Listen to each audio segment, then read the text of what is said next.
नमस्कार साथीहरू, यहाँहरूलाई स्वागत छ स्टक मार्केट च्यानलमा। सधैँ आज पनि नयाँ भिडियोका साथ उपस्थित भइसकेको छु। आजको भिडियोमा म यहाँहरू समक्ष केही यो फन्डामेन्टल कसरी गर्ने, फन्डामेन्टलका केही सूचकहरू र कसरी यो प्रतिशत आम्दानी इपिएस, पी रेसियो र पिइजी रेसियो, डिभिडेन्ड यिल्ड लगायतहरू कसरी क्याल्कुलेसन गर्ने र के कस्ता कुराहरू हामीले चाहिँ कम्पनी छनौट गर्दाखेरि गर्नुपर्ने, यावत कुराहरू आजको भिडियोमा लिएर आएको छु। कृपया च्यानललाई सब्स्क्राइब गर्नुभएको छैन भने युट्युबमा गएर सब्स्क्राइब गरिदिनु होला। नजिकै बेल आइकनलाई दबाइदिनु, त्यो नोटिफिकेसनमा गएर यसरी अल दबाइदिनु होला, ताकि कुनै पनि भिडियो हामीले यहाँबाट अपलोड गर्छौँ भने यहाँहरूलाई स्वतः नोटिफिकेसन प्राप्त हुन्छ र यहाँहरूले शेयर बजार सम्बन्धी लेटेस्ट नयाँ जानकारी पाउनुहुन्छ। विषयवस्तुमा लाग्नुभन्दा अगाडि विजयादशमी 2082 को शुभ अवसरमा देश विदेश तथा संसारमा छरिएर बस्नुभएका घर परिवार, आफन्तजनहरू साथै सम्पूर्ण नेपाली दिदीबहिनी दाजुभाइहरूमा हार्दिक मङ्गलमय शुभकामना व्यक्त गर्दै आजको विषयवस्तुतिर लाग्न चाहे। आज मैले यहाँहरू सामु यो कसरी यो स्टक छान्ने भन्ने कुराहरूमा के कस्ता इन्डिकेटरहरू युज हुन्छ, ती इन्डिकेटरहरूको बारेमा विशेष जानकारी भन्न सक्छौँ। हामी बेसिक सेयर मार्केट नलेज पनि भन्न सक्छौँ। ती सम्पूर्ण कुरा आजको जानकारीमा लिएर आएको छु। आज एकदम विशेष राम्रो जानकारी रहेको छ। यो जानकारी लिएर यहाँहरूले पनि राम्रो राम्रो स्टकहरू छनौट गर्न सक्नुहुनेछ। स्टकको फन्डामेन्टलबारे सम्पूर्ण कुराहरू बुझ्नुहुनेछ भन्ने कुरा म यहाँहरूलाई अवगत गराउँदै आजको विषयवस्तु दिलाउन चाहे। देख्न सक्नुहुन्छ पहिलो मैले लिएको छु यो इपिएस रहेको छ। यो अहिलेको अवस्थामा चाहिँ इपिएस भनेको अर्निङ पर सेयर रहेको छ र कम्पनीले एक सेयरमा कति नाफा कमायो भन्ने देखाउँछ। यो यसको अर्थ इपिएसको अर्थ र यसको फर्मुला पनि हामीले हेर्छौँ भने नेट प्रफिटलाई चाहिँ नम्बर अफ सेयर्सले चाहिँ भागा गर्दा र त्यसरी चाहिँ हामीले चाहिँ प्रति सेयर आम्दानी निकाल्न सक्छौँ। साथसाथै जति उच्च प्रति सेयर आम्दानी हुन्छ कम्पनीको नाफा पनि प्रति सेयर राम्रो भन्ने बुझिन्छ भन्ने कुरा हामी बुझ्न सक्छौँ। तर धेरैभन्दा धेरै 10 भन्दा माथि रहेका इपिएस भएका कम्पनीहरू चाहिँ राम्रै हुन् भन्ने कुरा हामीले यसरी बुझ्न सक्छौँ भन्ने कुरा। एउटै सेक्टरमा कम्पनीहरूको इपिएसलाई तुलना गरेर चाहिँ हामीले चाहिँ कुन कम्पनी राम्रो हो भन्ने कुरा चाहिँ यसरी हामीले विशेष रूपमा चाहिँ बुझ्न सक्छौँ भन्ने कुरा म यहाँहरूलाई भन्न चाहे। भने अर्को देख्न सक्नुहुन्छ यसलाई चाहिँ कसरी बुझ्ने भन्ने कुरामा हेर्छौँ भने रियलिस्टिक मार्केटको केस लिएर चाहिँ मैले यहाँहरू समक्ष लिएर आएको छु। मानौ तपाईँले नेपाली बजारमा एउटा ब्याङ्कको डेटा हेर्नुभयो। नेट प्रफिट क्वार्टर 4 को आधारमा चाहिँ 2 अर्ब रहेको छ र त्यसको अर्डिनरी सेयर भनेको नम्बर अफ सेयर्स भनौँ न, त्यसको 10 करोड रहेको छ। 10 करोड रहेको छ र इपिएस इक्वल टु 2 अर्बलाई चाहिँ 10 करोडले भागा गर्दा 20 इपिएस बनेको छ। त्यस ब्याङ्कको वा त्यस स्टकको प्राइस चाहिँ इपिएसको आधारमा चाहिँ हेर्छौँ भने 20 प्रति सेयर रहेको छ भन्ने कुरा हामी यसरी बुझ्न सक्छौँ है। त्यसै गरी अर्को इन्डिकेटर रहेको छ रिटर्न अन इक्विटी भन्छौँ हामी यसलाई। फन्डामेन्टल एनालिसिस गर्दा पनि धेरै काम लाग्छ यो पनि। यसको अर्थ सेयर धनीले लगानी गरेको पुँजी इक्विटीमा कम्पनीले कति नाफा कमायो त। कति सेयर धनी, तपाईँ सेयर धनी हुनुहुन्छ, तपाईँले लगानी गर्नुभयो, तपाईँको सेयर छ त्यो कम्पनीमा, तपाईँको इक्विटी छ, त्यस कम्पनीमा तपाईँले कति नाफा कमाउनु भयो भन्ने कुरा चाहिँ यो रिटर्न अन इक्विटीले रिटर्न गर्छ। हामीले लगानी गरे बापत रिटर्न अन इक्विटीमा चाहिँ हामी कति पाउँछौँ भन्ने कुरा। यसको फर्मुला चाहिँ नेट प्रफिटलाई चाहिँ सेयर होल्डर्स इक्विटीले डिभाइड गरेर र गुणन गर्दा 100सँग चाहिँ मल्टिप्लाई गर्दा चाहिँ यसको आउँछ। जस्तो सामान्यतः 15% भन्दा माथि रिटर्न अन इक्विटी भए राम्रो मानिन्छ भन्ने कुरा म यहाँहरूलाई त्यसरी यहाँबाट पनि जानकारी दिन चाहे। भने अर्को देख्न सक्नुहुन्छ यसलाई चाहिँ कसरी बुझ्ने एक्जाम्पलबाट भनेर हेर्छौँ भने सबैभन्दा पहिले एउटा हाई रिटर्न अन इक्विटी भएको एउटा company XYZ micro finance limited भनौँ, कुनै कम्पनी लिउँ।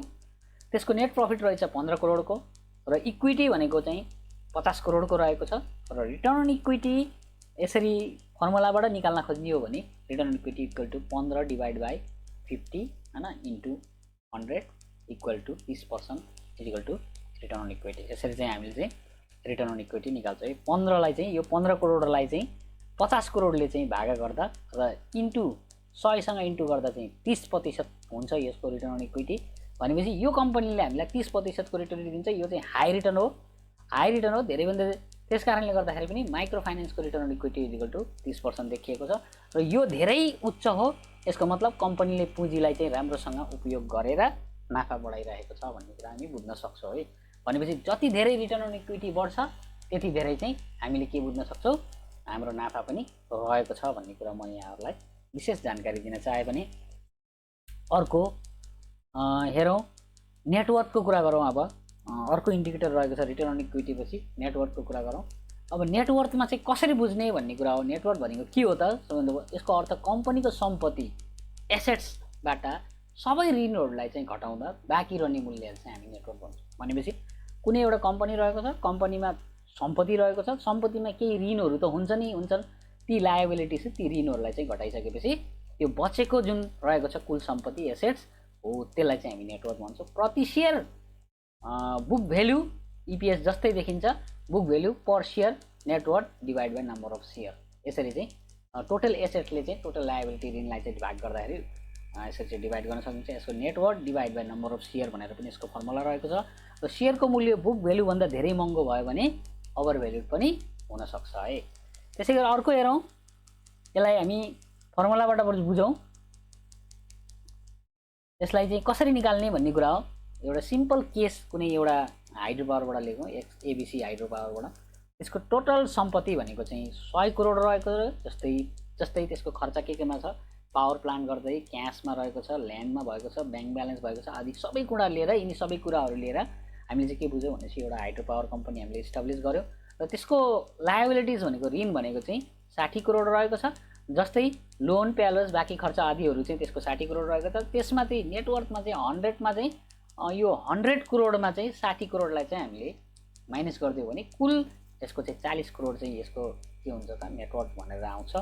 जुन चाहिँ यसको मतलब कम्पनीको कुल मूल्य भनेपछि कम्पनीको कुल मूल्य चाहिँ के भयो त सेयर होल्डरको हिस्सा जुन चाहिँ 40 करोड रहेको छ भन्ने कुरा म यहाँहरूलाई भन्न चाहे भने यही रकमलाई चाहिँ सेयर होल्डर इक्विटी वा बुक भ्यालु भनेर पनि हामी बुझ्छौँ है। यसलाई नेटवर्थलाई चाहिँ हामीले के बुझ्छौँ, सेयर होल्डर्सको इक्विटी, सेयर होल्डर्सको सम्पत्ति र बुक भ्यालु पनि हामीले बुझ्छौँ। त्यस कारणले गर्दा नेटवर्थ र बुक भ्यालु भनेको बराबर रहेको छ। किनकि मैले भने नि 100 करोडको कम्पनीमा ऋणलाई कटाएर 60 करोडको ऋण छ भने त्यो 60 करोडको ऋणलाई हटाएर हामी हेर्छौँ भने त्यो दुइटै मिलेर चाहिँ 100 करोड भएको र जुन क्यास रहेको छ, जुन सम्पत्ति हामीसँग छ, जति मूल्याङ्कनको सम्पत्ति छ त्यो मूल्यलाई चाहिँ नेटवर्क भन्छ भन्ने कुरा यहाँहरूलाई भन्दै अर्को इन्डिकेटर लिन चाहे जुन चाहिँ एकदम इम्पोर्टेन्ट इन्डिकेटर रहेको छ हामीले चाहिँ स्टक छनौट गर्नका लागि, त्यो रहेको छ यो पी रेसियो रहेको छ, प्राइस टु अर्निङ रेसियो पनि भन्छौँ हामी यसलाई।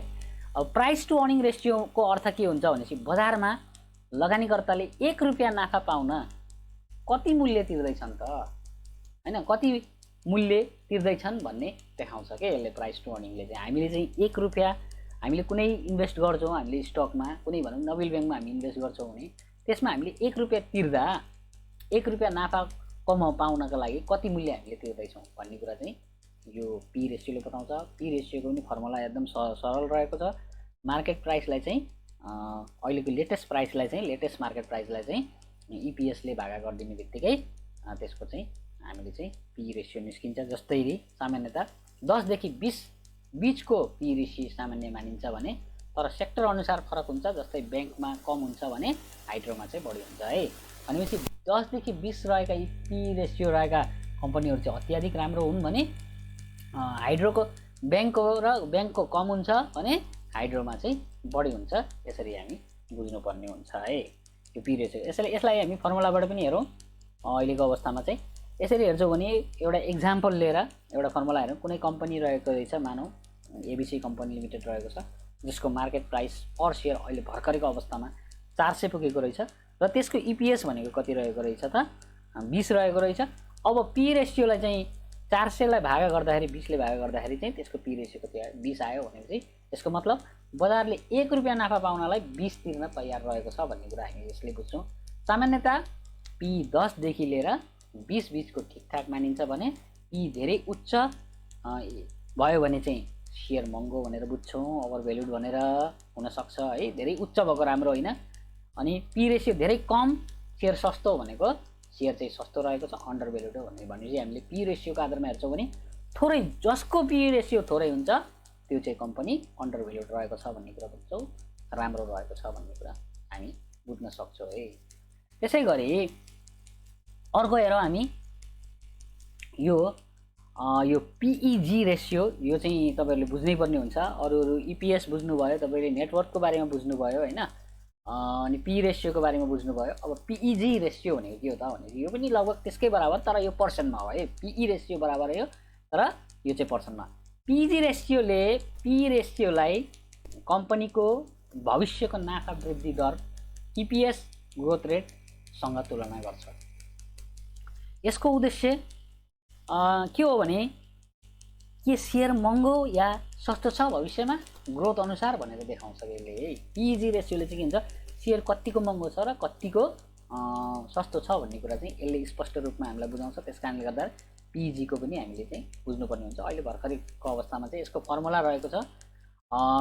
पिइजी रेसियो चाहिँ पी रेसियोलाई चाहिँ इपिएस ग्रोथ रेटले चाहिँ भागा गर्दा पी रेसियो पर सेयर आम्दानी आउँछ। यसले चाहिँ यसरी चाहिँ इपिएसले चाहिँ हामीले चाहिँ ग्रोथ रेटले चाहिँ भागा गर्दा चाहिँ यसको आउँछ र कम्पनी वर्षेनी इपिएस कति प्रतिशत बढाउने आशा गरिएको छ भन्ने कुरा चाहिँ पिजी रेसियोले चाहिँ बताउँछ है। त्यसकारण सेयरको मूल्य प्रति नाफा ठिक छ कि फ्युचर ग्रोथ अनुसार बढी छ वा कम छ, तिर्नुपर्ने कतिको हो भन्ने कुरा चाहिँ यो पिजी रेसियोले बताउँछ। भनेपछि यसलाई चाहिँ हामी कसरी बुझ्न सक्छौँ त भनेपछि पिजी रेसियोले चाहिँ कुनै पनि कम्पनीको भविष्यमा नाफा वृद्धि दर इपिएसको आधारमा, ग्रोथ रेटको आधारमा चाहिँ इपिएस ग्रोथ रेटको आधारमा चाहिँ कतिको रहेको छ भन्ने कुरा हामी बुझ्न सक्छौँ है। त्यसै गरी यसलाई पनि हेरौँ, कुनै एउटा इक्जाम्पल भनेको इक्जाम्पलबाट यसलाई पनि हामी डिफाइन गरौँ। पिजी रेसियोलाई एउटा इक्जाम्पल लिऊ। मानौ एउटा कम्पनी रहेको रहेछ, ABC limited company, market price त्यसको 200 रहेको रहेछ र इपिएस त्यसको 10 रुपियाँ रहेको रहेछ र पी रेसियो त्यसको 200 रहेको, 200लाई 10 रुपियाँले भागा गर्दा 20 को पी रेसियो रहेको रहेछ र इपिएस ग्रोथ रेट एक्सपेक्टेड भनेको 10% पर इयर भनेपछि 10% पर इयर भएको कारणले गर्दाखेरि अब पिजी भनेपछि इक्वल टु के हुन्छ त, P dot EPS growth rate equal to 20 भागा 10 गर्दा 2 हुन्छ यसको पिजी रेसियो। यसरी चाहिँ कम्पनी 200 को मार्केट प्राइस भएको कम्पनीको चाहिँ यसरी निकाल्दाखेरि चाहिँ हामीले चाहिँ 10 पर इयरको हिसाबले निकाल्दाखेरि इपिएस ग्रोथ रेटबाट डिभाइड गर्दा 2 रहेको छ, जुन चाहिँ के हो रहेको रहेछ त भनेपछि यो अन्डर भ्यालुड र ओभर भ्यालुडमा पनि बुझ्न सकिन्छ। त्यस कारणले पिजी 1 रहेको छ भने सेयर फेयर भ्यालु रहेको छ, सही मूल्यमा छ भन्ने कुरा हामी बुझ्न सक्छौँ। PEG ratio price to earning growth rate ratio 1 भन्दा कम छ भने सेयर अन्डर भ्यालुड छ, सस्तो छ, राम्रो छ, इन्भेस्टमेन्ट गर्नु योग्य छ भन्ने कुरा हामी बुझ्न सक्छौँ। त्यसै गरी पिजी रेसियो यो 1 भन्दा धेरै रहेको छ भने सेयरलाई चाहिँ हामी ओभर भ्यालुड, महँगो, हाम्रो उदाहरण रहेको छ, महँगो मान्छौँ हामी। हाम्रो उदाहरण चाहिँ यसरी देख्न सक्छौँ, पी रेसियो 2, बजारले ग्रोथ रेट अनुसार 2 गुणा मूल्य तिरेको छ भने सेयर महँगो मान्न सकिन्छ। सरल निष्कर्षमा हामीले हेर्छौँ भने, निष्कर्षमा हामी पुग्छौँ भने पी रेसियोले बजार नाफाको आधारमा चाहिँ कति महँगो तिर्ने पिजी रेस भन्ने बताउँछ भने पिइजी रेसियोले चाहिँ भविष्यको ग्रोथ पनि ध्यानमा राखेर नाफाको मूल्याङ्कन गर्छ भने पिइजी रेसियोले धेरै इन्टेलिजेन्ट तरिका हो फ्युचर ग्रोथ अनुसार इन्भेस्टमेन्ट निर्णय गर्ने। भनेपछि पिइजी रेसियो पनि एकदम राम्रो इम्पोर्टेन्ट रहेको छ भन्ने कुरा हामी बुझ्न सक्छौँ। किनकि पिइजी रेसियोले चाहिँ एकदम राम्रो कुरा चाहिँ हामीलाई के बुझाउँछ भनेपछि पी रेसियोले चाहिँ सस्तो रहेको छ वा कति मूल्यमा रहेको छ, कति महँगो रहेको छ भन्ने कुरा चाहिँ हामीले यो बुझ्न सक्छौँ है। त्यसकारणले गर्दा 1 भन्दा तल भएका पिइजी रेसियो भएका कम्पनीहरू चाहिँ अत्याधिक राम्रो हुन् भन्ने कुरा हामी बुझ्न सक्छौँ भने 1 देखि माथि रहेको कम्पनीहरू यो चाहिँ अलिकति त्यति खास राम्रो होइन, त्यसकारण 2 गुणा हामीले तिरिरहेछौँ भन्ने कुरा हामी बुझ्न सक्छौँ है। त्यसै गरी यो डिभिडेन्ड यिल्डको बारेमा पनि कुरा गरौँ। यसको बारे के हो यो भन्ने कुरा, यसको अर्थ लगानीकर्ताले सेयर मूल्यको अनुपातमा कति डिभिडेन्ड पाउँछन् त हामीले जो लगानी गर्छौँ हामीले कति डिभिडेन्ड पाउँछौँ यसको फर्मुला रहेको छ। डिभिडेन्ड पर सेयर कति डिभिडेन्ड दिएको छ, मार्केट प्राइस कति, मार्केट प्राइस यसलाई डिभाइड गर्ने, मार्केट प्राइसले डिभाइड गर्ने, लेटेस्ट मार्केट प्राइसले डिभाइड गरेर 100%ले चाहिँ यसलाई हामीले मल्टिप्लाई गर्दा उच्च डिभिडेन्ड यिल्ड भए पेसिभ इन्कमको लागि राम्रो, तर धेरै डिभिडेन्ड दिँदा ग्रोथ कम पनि हुनसक्छ भन्ने कुरा हामी यसरी बुझ्न सक्छौँ। त्यस कारणले गर्दाखेरि डिभिडेन्ड यिल्ड भनेको चाहिँ जुन डिभिडेन्ड हामीले पाउँछौँ जसलाई चाहिँ फर्मुला अनुसार dividend per share market price multiply 100% पनि बुझ्छौँ। लगानीकर्ताले सेयर मूल्यको अनुपातमा चाहिँ कति डिभिडेन्ड पाउँछन् भन्ने कुरा चाहिँ यसले बताउँछ भन्ने कुरा म यहाँहरूलाई भन्दै अर्को यसलाई पनि स्टेप बाई स्टेप एक्जाम्पल एउटा दिन चाहे, मानौ एउटा कम्पनी रहेको छ ABC hydro power company limited रहेको छ, यसको क्यास डिभिडेन्ड पर सेयर हेर्छौँ भने डिपिएस हेर्छौँ भने 5 रहेको छ भने मार्केट प्राइस पर सेयर रहेको छ 100 रहेको छ, किनकि यो हरेकको मार्केट प्राइस 100 हुन्छ। तर कतिपयको फेस भ्यालु फरक हुनसक्छ, कसैको 10 पनि हुनसक्छ, कसैको 90 हुनसक्छ होइन, त्यो कुरा चाहिँ हामीले बुझ्नुपर्ने हुन्छ। अब डिभिडेन्ड यिल्ड निकाल्दाखेरि कसरी निकाल्ने भनेपछि 5 लाई चाहिँ भागा 100 ले गर्दा अनि मल्टिप्लाई 100 सँग गर्दा 5% को डिभिडेन्ड यिल्ड निस्क्यो। यदि तपाईले रु 100 मा 1 सेयर किन्नु भयो भने कम्पनीले वार्षिक रूपमा 5 नगद 5 रु 5 नगद फिर्ता दिन्छ भन्ने कुरा हामी यसरी चाहिँ डिभिडेन्ड यिल्डबाट बुझ्छौँ भने यो लगानीकर्ताका लागि चाहिँ 5% नगद चाहिँ आम्दानी हो। सरल निष्कर्षमा चाहिँ हामी हेर्छौँ भने उच्च डिभिडेन्ड यिल्ड भयो भने राम्रो नगद आम्दानी, तर धेरै उच्च हुनाले कम्पनीको ग्रोथ कम हुन सक्ने भन्ने हो। कसरी भनेपछि यो भन्न खोजेको के हुन्छ, उच्च धेरै उच्च भयो भने कतिपय कम्पनीहरूले के गर्छन्, तिनीहरूको डिभिडेन्ड यिल्ड धेरै उच्च भयो भने चाहिँ उसले चाहिँ के गर्न सक्छ भनेपछि उसले कम्पनीको ग्रोथ कम हुन सक्ने संकेत दिन्छ। किनकि कतिपय कम्पनीहरूको ग्रोथ कम भएको बेलामा चाहिँ उनीहरूले धेरै डिभिडेन्ड यिल्ड घोषणा गर्छन् होइन। अनि धेरै डिभिडेन्ड यिल्ड घोषणा गरिसकेपछि अन्त्यमा आएर चाहिँ के गर्छ त, डिभिडेन्ड त्यसरी दिएर चाहिँ आफ्नो कम्पनीलाई चाहिँ अगाडि बढाउन खोज्छन् है। कम डिभिडेन्ड यिल्ड कम्पनीको नाफा भविष्य एक्सपेन्सन ग्रोथमा लगाइरहेको छ भने लगानी निर्णय गर्दा dividend yield plus EPS plus return on equity plus PE ratio सबै विचार गर्नुपर्ने हुन्छ भन्ने कुरा म यहाँहरूलाई विशेष रूपमा जानकारी दिन्छु। त्यसकारण कुनै पनि कम्पनी किन्नुहुन्छ भने तपाईले dividend yield, EPS, return on equity र पिएससी सबै विचार गरेर चाहिँ लिँदा राम्रो होला जस्तो देख्नु। अन्त्यमा हामीले यिनी कुराहरू सेयरमा बुझ्यौँ भने चाहिँ हामीले एउटा कुनै कम्पनीलाई चाहिँ राम्रोसँगले हामीले बाई गर्न सक्छौँ। त्यो भनेको कसरी गर्न सकिन्छ भन्ने कुरा हेर्छौँ भने सेयर किन्नु अघि हामीले के गर्ने भन्ने कुरा यसरी बुझ्ने हो भने चाहिँ फन्डामेन्टल एनालिसिस हामीले गर्नुपर्छ। तर फन्डामेन्टल एनालिसिस गर्दा यी माथि जुन मैले अहिले भर्खरै भन्दा EPS, earning per share, return on equity, त्यसै गरी P ratio, price to earning ratio, PEG ratio, price to earning growth, dividend yield, network, यिनी सबैलाई हामीले चाहिँ के गर्नुपर्ने हुन्छ, पढ्नुपर्ने हुन्छ। कुनै पनि स्टक छान्दाखेरि सेयर किन्नु अघि यी सबै कुराहरूलाई पढेर बुझेर सेयर कस्तो रहेको छ भने कम्पनीको वार्षिक रिपोर्ट हेर्नुपर्ने हुन्छ हामीलाई है।